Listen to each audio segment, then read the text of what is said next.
man la Amdi Moustapha Ngom nekk secrétaire général GIE ànd liggéey jëriñu des travailleurs de l'ex-Sotrac nekk en même temps coordonnateur cadre unitaire Sotrac SIAS AMA Sénégal. ngeen am ay jafe-jafe jëm ci mbirum société Sotrac SIAS AMA Sénégal mën nga ñëwaat ci naka la société boobu soqeekoo laataa ñu dugg ci waxtaan bi. jërëjëf soxna si nga may ma nuyu seen mbokki téléspectateurs yi.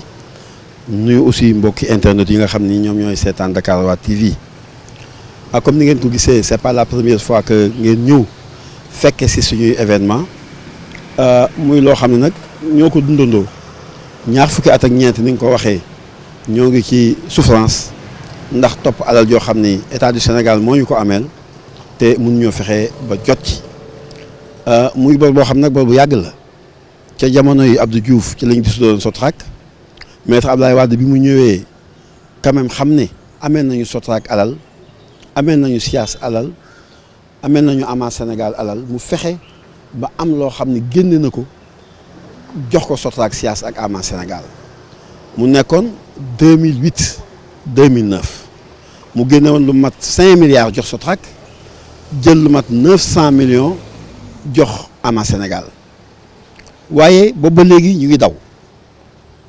président Macky Sall bi mu fi ñëwee li mu njëkk a wax mooy bëggatuma dégg problème mu Sotrac SIAS AMA Sénégal nañ leen ko régler une bonne fois pour toutes ñu ngi fàttaliku 2016 jël na benn conseil des ministres boo xam ne jël na engagement ne ñii nañ leen fay li nga xam ne dañ leen ko ameel ñu amoon ci yaakaar lool nag waaye finalement mujj la respecter ay engagement ba en 2019 mu bëgg a falawaat taxaw géejawaay woo ñu ni ñu su ngeen ma jàppalee ba ma falawaat dinaa leen fay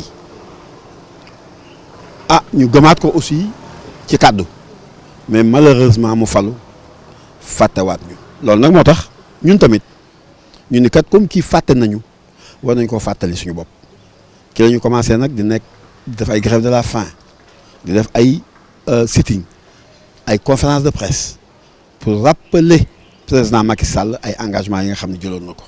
koppar gi mi ngi toll si. booba mi ngi toll woon ci 13 milliards li ñu ameel alors ñu toog ba nga xam ne en 2022 président Macky Sall tukki ñu nekk ci grève de la faim mu yónni ministre du travail Samba Sy ak présidente Innocence Ntap Ndiaye ñu ne nañ ñëw ci ñun waxtaan ak ñun.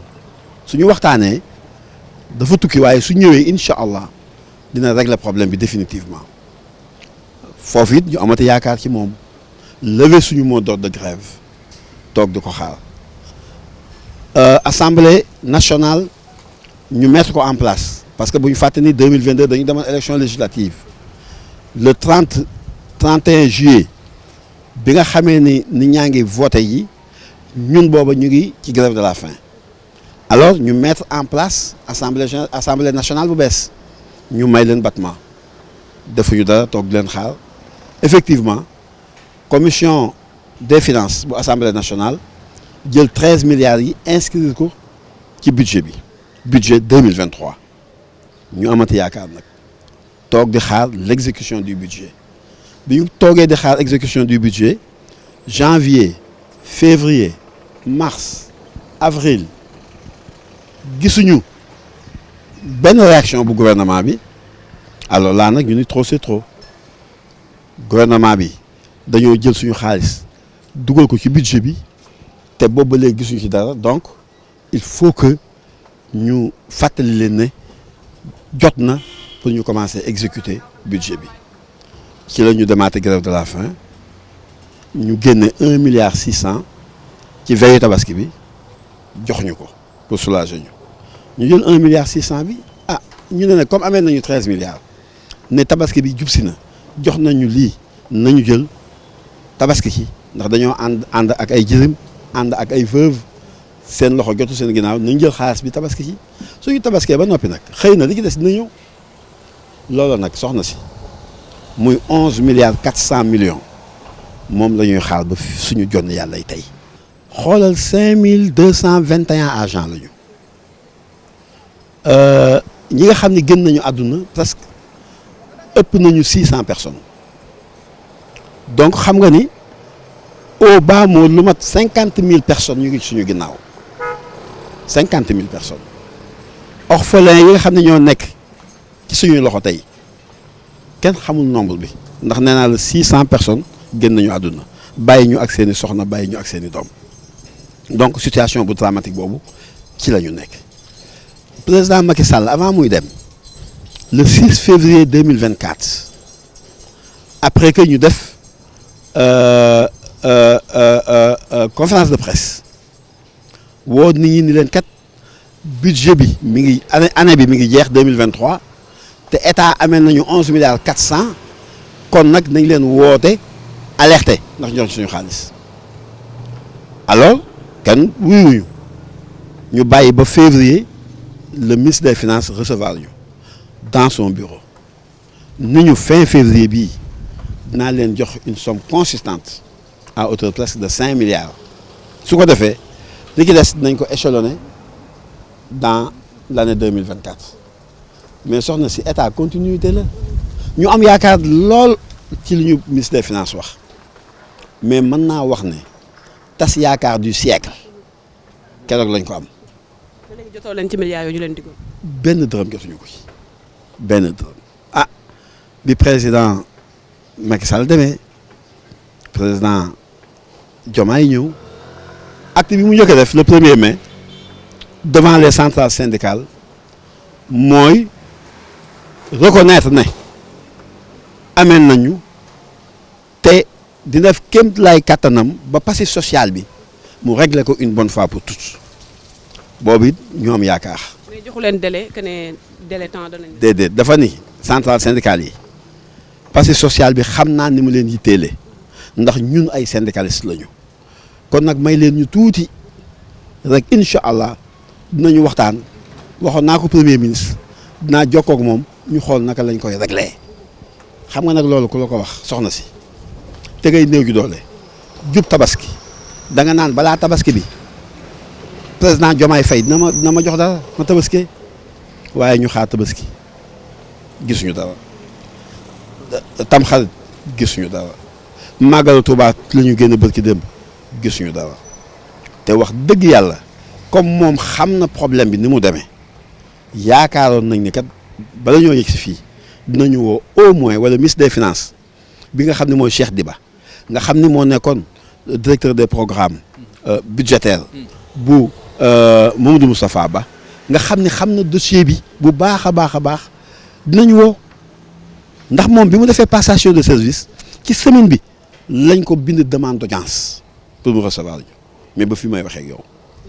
recevoir ñu bërki démb bind nañu le premier ministre demande d'audience pour mu recevoir ñu kon daal ci foofu ñun fa la ñu toll waaye nag dañuy wax ne ah ñii dañ ne jubal jubanti ñu am ci ñoom yaakaar bàyyi woon leen nag pour que ñu mën a jël seen temps ñoom it xool ne ay mag lañu te jooyi mag baaxul ci ndaw ñu ne nañ leen may temps ñu préparé wu pour mën ñoo jox suñu xaalis moo tax soo ko seetloo le 9 juillet bee passé gis nga marche bi ñu def jógee rond-point Jet d'eau ba Liberté 5 loolu nag dañ doon alerter rek le président les nouvelles autorités que ni ñu ngi nii bokk nag ak suñu njaboot ak suñuy soxna gis ngeen keroog li naaj bi di tàng yëpp mbooloo mi ni mel nit ñi di xëm ci kaw tali bi loolu lépp nag ah ñii suñu ay doom lañu suñu ay jarbaat lañu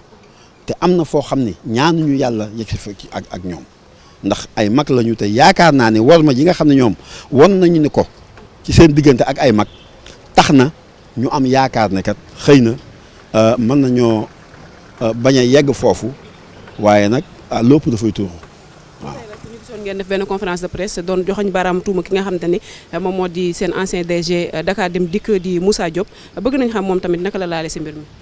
mais jërëjëf yàqkat a ngoog tey jii ñoo ngi nii en face de la direction générale de Dakar Dem Dikk ñuy fay plus de 3 millions par mois fu ñu loger la direction générale pendant ce temps Moussa Diop jaay na Diamond Bank jaay na ambassade Chine jaay na APR siège am mais foofa direction générale mënu foon nekk L+20 su ko neexee mais voilà façon gabegie boo xam ne Moussa Diop li mu yàq kenn mënu koo qualifier inqualifiable kenn mënu qualifier li nga xam ne moom la Moussa Diop yàq moom la yàqal Dakar Dem Dikk li nga xam ne Moussa Diop jaay na ko su fekkee noonu teg na ko ci yoon ñu fay ci waa Sotrac ba mu des. ñu koy xayma si ñaata milliards. mais bëri na mais da nga mais tu te rends compte un mètre carré booy jaaree 500 000 francs.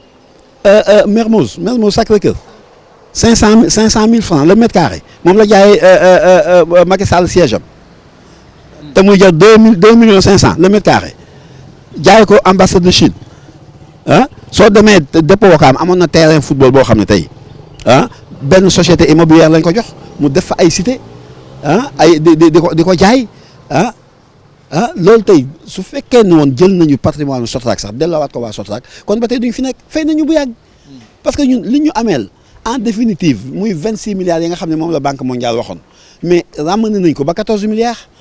14 milliards nag suñu ko bëggoon a fay nee naa la Moussa Diop rek li mu jaay fayoon nañu ba mu des ba Dakar Dem Dikk des ci xaalis kon kooku moom il n'a rien à dire yéen daal preuve baa ngi nii loolu fàng kenn du ko jeex siège baa ngi nii di R+3 ñu loué ko plus de 3 millions par mois te jaay na lii loolu contradiction boobu naka nga koy mën a tuddee.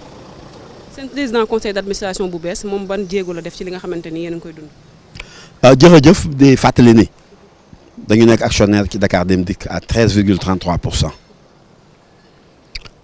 2 ans ngi nii Habibou Thimbo moo nekkoon président conseil d'administration bi convoqué wuñu benn yoon te pourtant lépp luy këyit jox nañ ko lépp luy légitimité jox nañ ko ba nga xamee ni def nañu suñu assemblée générale constaté par huissier ñu désigné suñu représentant ci conseil d'administration bi muy El Hadji Mamadou Moustapha Diagne ba tey siégé gul ci conseil d'administration bi yàlla mi dara tawul gouvernement Macky Sall jóge fi nguur gu bees gi jël kenn ci ñun koo xam ni receveur la woon ca Sotrac ñu ñëw Dakar Dem Dikk ànd ak moom mu nekk fa syndicaliste moom la ñu nommé tout récemment président conseil d'administration Dakar Dem Dikk ñu ne alhamdulilahi rabbil alamin lii kat wokkatu bu dayee gestu la kon yaakaar nañ ni ñàkk a convoqué bi nga xam ne doon nañu ko ñàkk a convoqué ci conseil d'administration bi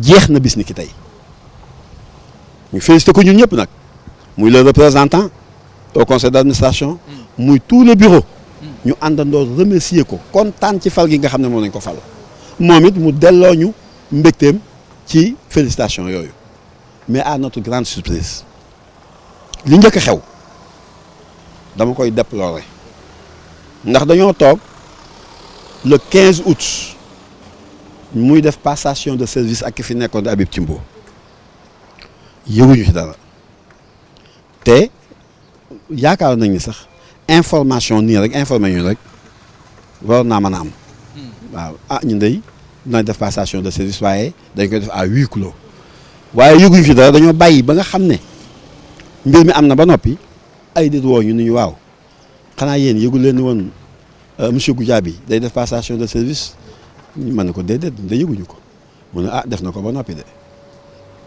ma daal koy envoyé message ni ko ñu dey dañoo fas yéene woon sooy def passation de service ñëw taxaw gunge la waaye il paraît que nag def nga ko ba noppi mu ne waaw def nañ ko ba noppi ndax dañ ko def à huis clos ñu daal ni kon ok ñu envoyé ko message ni ko su neexee yàlla ak yonent ba ñoo ngi dem màggalu Touba mais suñu jógee màggalu Touba incha allah dinañ déposer une lettre de demande d'audience ci sa bureau ngir nga recevoir ñu mën a waxtaan ndax li nga xam ne Dakar Dem Dikk mi ngi ñu koy def conseil d'administration bi naqadi nañu te war nañ cee wut saafara loolu avant màggal gi la ñu màggal yi ñëw altine talaata àllarba tey la àllarba ñu ne am na conseil d'administration yëguñu tinuñu. ba tey envoyé leen benn message. bi ñu ñëwee loolu nag ni tey am na conseil d'administration ñu envoyé ko message ni ko mais sëñ Goudiaby conseil d'administration de am na te ñu ne yëguñu tinuñu léegi nag yan matuwaay nga jël par rapport ak ñun agent wu Sotrac yi mënuñu kii dafa nekk deuxième conseil d'administration boo xam ne dañu ñëw pour finaliser les rapports financiers yu Dakar Dem Dikk loolu moo tax ñu def ko dans la précipitation mais problème bi dinaa ko poser le conseil d'administration ñu statuer ci après je vais vous convoquer pour que ñu aplanir la situation loolu nag jaaxal ñu lool moo tax tey bi ñu xëyee ñu xam ne tey la conseil d'administration bi bureau bi désigné ñu ñun 4 personnes yi boole ñu ak un huissier ñu ànd ak moom pour mu ñëw interpeller le président du conseil d'administration pourquoi notre absence ci conseil bi loolu rek moo taxoon huissier bi déplacé wu mais malheureusement mu tombé ak ay vigiles yoo xam ne amul kenn koo xam ni responsable nga boo mën a waxal lu dul ay vigiles ñu interdire ko l'accès dans la direction de Dakar Dem Dikk te comme ñun ay mag lañu bëgguñoo def benn forcing ñu ni huissier bi c'est pas grave nañu xaar ba conseil d'administration bi jeex ñu interpellé waat monsieur Goudiaby ba xam lan la ñu dogal yan décision lañ jël par rapport ak suñu présence ci biir conseil d'administration bi. El Hadj Mouhamadou Moustapha Diagne, je suis le deuxième vice-président du GIE And Liggéey Jariñu des ex-agents de la Sotrac. Je suis le représentant désigné des ex-agents au conseil d'administration de Dakar Dem Dikk. Je suis par ailleurs membre du cadre unitaire Sotrac, SIAS et AMA Sénégal. Je crois que nous avons assez rabâché cette histoire et peut-être que ce sera même cette fois, si vous voulez bien, une sorte de récitation. Tellement on l'a rabâché parce que la situation date de 1998, c'est pas maintenant, hein, c'est 26 ans déjà. Et vous savez, après la dissolution de la société de la Sotrac, par ailleurs de AMA Sénégal et de la SIAS, l'État a dû nous devoir beaucoup de milliards. C'est-à-dire pour parfaire les liquidations. Vous savez, rien que pour la Sotrac, la Banque mondiale avait mis 25 milliards sur la table. C'était de l'argent mobilisé pour boucler la liquidation. Mais avec la gymnastique de l'État, on a fini par nous imposer 14 milliards à négocier ou à laisser. Rien que pour la Sotrac. Et c'est sur ce qu'on s'est battu avec le président Abdoulaye Wade, après maintes opérations, des marches, des grèves de la faim et autres. On est tombé à 14 milliards. Il nous a fait une avance de 5 milliards en 2 tranches de 3 milliards et de 2 milliards. Et voilà, et on a continué la lutte. On a continué la lutte depuis lors, avec une série de manifestations. Parce que comme vous le savez, ce n'est pas pour la première fois qu'on vous fait la liste des manifestations voilà, que nous avons tout ça. Les grèves de la faim, les marches, les sit-ins, les points de presse, les démarches au niveau des autorités religieuses et politiques et administratives et coutumières, et tout. Mais malgré tout, on est toujours confronté à ce mutisme de l'État qui nous traîne de gouvernement en gouvernement. Et voilà, malgré la continuité dont on parle de l'État, on nous traîne de gouvernement en gouvernement. From Wade to Macky, and right now from Macky to Diomaye. Et nous savons que rien qu'avec Macky Sall, les 14 milliards, hein, je crois que c'est ça, hein, avec Macky Sall c'était 14 milliards. Oui, c'est ça, hein? 14 milliards pour la Sotrac avec Macky Sall. 5 milliards. Hein? On avait donné 5 milliards et il reste donc 9 milliards, etc. Maintenant, avec cet argent, le président Macky Sall nous avait fait une avance de 1,6 milliard avec la Sotrac et AMA Sénégal et la SIAS. Après des engagements qu'il avait faits pendant la campagne électorale au stade de Guédiawaye, Amadou Barry, hein, de Guédiawaye. Il avait dit solennellement que quand vous me reconduisez, je vous garantis que ce passif social sera soldé. On l'a reconduit, enfin on fait partie de ceux qui l'ont reconduit. Et on lui a rappelé ses engagements après toutes sortes de manifestations qu'on a eues. Mais malgré tout ça, l'effet est le même et c'était un mutisme total. On a ensuite continué nos séries de manifestations. Et en un moment, il a eu à nous donner quand même 1 milliard suite au vote du budget. Suite au vote du budget 2023. Ça a été inscrit dans le budget 2023 de l'Assemblée nationale. Donc on a eu 1,6 milliard avec la SIACEAMA Sénégal. C'était à l'approche de la Tabaski. Comme on le fait très souvent, parce que pour toutes les avances qu'on a eues, on attend la veille de la Tabaski. Je me rappelle, les 1,6 milliard, on l'a payé, on continuait à payer jusqu'à la veille de la Tabaski. Il y a des gens qui ont perçu leur argent le lendemain de la Tabaski, madame, le jour de la Tabaski à 3 h du matin, qui ont perçu leur avance pour aller se payer un mouton et continuer à les prier avec leur mouton. Vous voyez, c'est des négociations sous contrainte. Et chaque fois qu'on a eu une petite avance, c'est ça. On nous contraint à accepter le montant qu'on nous donne. Parce qu'on n'a pas le choix. Avec la complexité de la composition de nos familles. Vous savez, comme a eu à le dire mon prédécesseur, nous sommes avec presque plus de 600 familles d'orphelins. Parce que quand on parle de plus de 600 disparus, c'est 600 familles d'orphelins. Et si vous voyez le truc nucléaire de la famille sénégalaise, c'est entre 6 et 10. Si tu prends 600, ça fait 3600 et quelques orphelins qui sont entre nos mains. Oui, que leurs pères nous ont laissés. C'est nous, leurs papas. Donc 600 disparus, c'est 600 veuves au moins. Si vous voyez, c'est ce qu'il y en avait qui étaient des polygames, vous voyez, au moins on est à 800 et quelques veuves. En plus maintenant de ceux qui sont avec nous et qui sont dans une situation vraiment, je ne sais même pas quel qualificatif, détériorée. Voilà, rappelons que les ex-agents de la SOTRAC sont actionnaires de Dakar Dem Dikk à 13,33%. Donc nous sommes les deuxièmes actionnaires après l'État. Et voilà, après avoir renouvelé notre GIE, nous avons désigné dans les règles et sous la couverture d'un huissier de justice, nous avons désigné El Hadji Mouhamadou Moustapha Diagne, que je suis, comme responsable représentant les ex-agents de la SOTRAC au conseil d'administration de Dakar Dem Dikk. Et voilà qu'on est à notre 4e année. Oui. On est à notre 4e année. Jamais on n'a été convoqué. Ce qui pourtant est un motif d'invalidation des bilans annuels qu'on est en train de...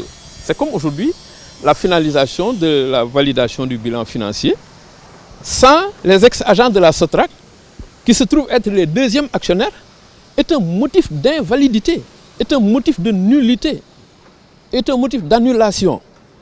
Parce que c'est une volonté de ne pas convoquer un actionnaire. Un actionnaire dont l'absence, fût-il un actionnaire d'1%, dont l'absence doit constituer l'annulation de la validation du procès verbal. Et voilà donc nous sommes face à ces dérives. Et pourtant, c'est pourquoi ce matin, plutôt, on est venu, sachant que Dakar Dem Dikk a eu un nouveau président du conseil d'administration qui est des nôtres, en l'occurrence M. Goudiaby, avec qui d'ailleurs on a eu des échanges, commençant par des félicitations depuis sa nomination, des demandes d'information, des fournitures de documents, qu'il sait d'ailleurs parce qu'il a marché avec nous, Goudiaby, en tant que président du conseil d'administration, il a marché avec nous, ce qui dit qu'il soutenait notre cause, il a travaillé avec nous dans certaines démarches, mais il a reçu son argent chaque fois qu'on payait les avances de l'État, et jusqu'au dernier paiement, il est venu percevoir son dû de nos mains. Parce que c'est nous, le GIE, And Liggéey Jariñu, que l'État du Sénégal avait désigné en tant que responsable des porte-parole des responsables des ex-agents de la SOTRAC. N'est-ce pas? Avec une documentation que tout le monde connaît. Le président sortant, Thimbo, a été informé de la situation avec toute la documentation requise. Toute la documentation requise est consignée par un huissier de justice. Mais voilà maintenant que le conseil se tient en notre absence encore une fois. Encore une fois, le deuxième conseil de validation des états financiers. Donc tu vois que c'est non seulement très grave, mais on avait informé M. Goudiaby qui avait pris des engagements par rapport à ça. Et étant des nôtres, on était presque assuré que voilà cette situation, en tout cas, même si la dette n'est pas encore payée, mais notre représentation au conseil d'administration allait être assurée. C'est pourquoi on est venu ce matin sur sur ordonnance du bureau du GIE And Liguey Jariñu, accompagné d'un huissier de justice. Et une délégation que je conduis, El Hadj Mouhamadou Moustapha Diagne, en tant que deuxième vice-président du GIE And Liguey Jariñu, avec notre camarade secrétaire général Mouhamadou Amdi Moustapha Ngom, et le président de la commission juridique, Amman Mariko Mbaye, et le président de la commission des relations extérieures, Abibou Soumaré. On a été désignés pour venir accompagner d'un huissier de justice pour nous enquérir de la situation et savoir pourquoi le nouveau PCA ne nous a ni convoqués ni fait part de la situation. Parce que cela nous semble un oubli volontaire, une omission volontaire, d'autant plus que ni sa passation de service on a été informé de ni sa passation de service, ni de la date du conseil d'administration. Et chaque fois qu'on revenait, il nous disait pour la passation de service, oui, ça s'est fait à huis clos. Mais remarquez, une passation de service, même si ça se fait à huis clos, dans une société qui a un conseil d'administration, le conseil d'administration quand même ne peut pas être exclu du huis clos. Ça veut dire que c'est les ex-agents de la SOTRAC qui sont exclus, mais le conseil d'administration ne peut pas être exclu d'un huis clos de passation de service d'un conseil d'administration. Ce n'est pas possible. Et voilà, ça c'est d'un. De deux, il y a un conseil d'administration qui a été fixé. C'est le conseil d'administration d'aujourd'hui. On a été informé comme ça. On s'est rabattu vers lui pour lui dire, écoutez, pour lui permettre de se racheter. Il dit, écoutez, monsieur, il paraît qu'il y a un conseil d'administration mercredi. Il dit oui, mais bon, je veux utiliser le conseil pour... C'est un conseil de validation des états financiers. Moi, je dis raison de plus. Pour qu'il y ait l'unanimité pour la validation des états financiers, il faut une unanimité. Un seul refus, une seule abstention peut permettre l'annulation de ce procès verbal. Donc c'est une raison de plus pour qu'il y ait la totalité des membres du conseil d'administration. Mais voilà, ils ont fait fi de tout ça. Ils ont fait fi de tout ça. Et quand on est venu avec le huissier, ils nous ont refusé simplement l'accès.